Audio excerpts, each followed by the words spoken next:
बिस्मिल्लाहिर्रहमानिर्रहीम। अस्सलाम वालेकुम। कैसे हो आप सब? यकीनन आप सब ठीक होंगे। आज आपके अपने काठियावाड़ी किचन में बन रहे हैं मछली और आलू के कबाब। ये स्पेशल आलू के कबाब हैं। इसे आप रमज़ान में एंजॉय कीजिएगा। अगर आपको मेरी वीडियो पसंद आती है तो इसे लाइक कीजिए, शेयर कीजिए, सब्सक्राइब कीजिए।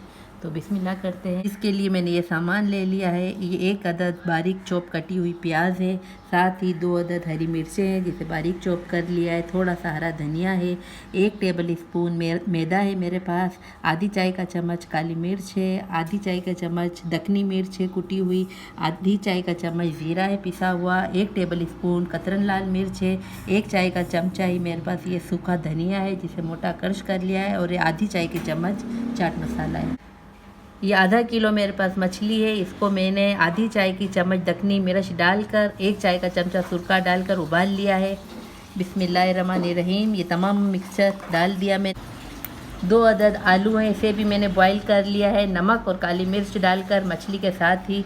बिस्मिल्लाहिर्रहमानिर्रहीम। 1 टेबल स्पून मैदा भी शामिल कर दिया। 1 टेबल स्पून भर कर ये चिली सॉस शामिल कर दिया इसमें। 1 टेबल स्पून सोया सॉस शामिल कर दिया और इसको अच्छी तरह से मिक्स कर अब इसके कबाब बनाएंगे।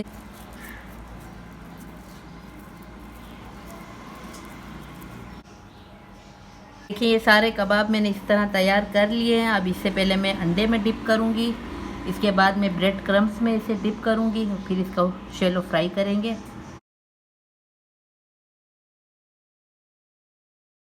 इस तरह तमाम कबाब हम तैयार कर लेंगे। ये देखिए हमारे कबाब रेडी हो गए। फ्राई पैन में तेल डाल दिया है, ये थोड़ा सा गर्म हो गया। अब मैं इसमें कबाब डाल रही हूँ। बिस्मिल्लाह।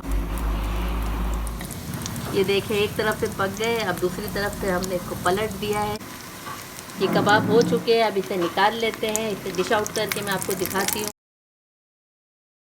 माशाल्लाह अल्हम्दुलिल्लाह हमारे मछली के कबाब तैयार हो गए हैं। ये मैंने कुछ टाइम पहले ही रेसिपी बनाई थी। ये मेरी अपनी रेसिपी है जो मेरे घर वालों को बहुत पसंद आई, तो मैंने सोचा क्यों ना आपके साथ ये रेसिपी शेयर की जाए।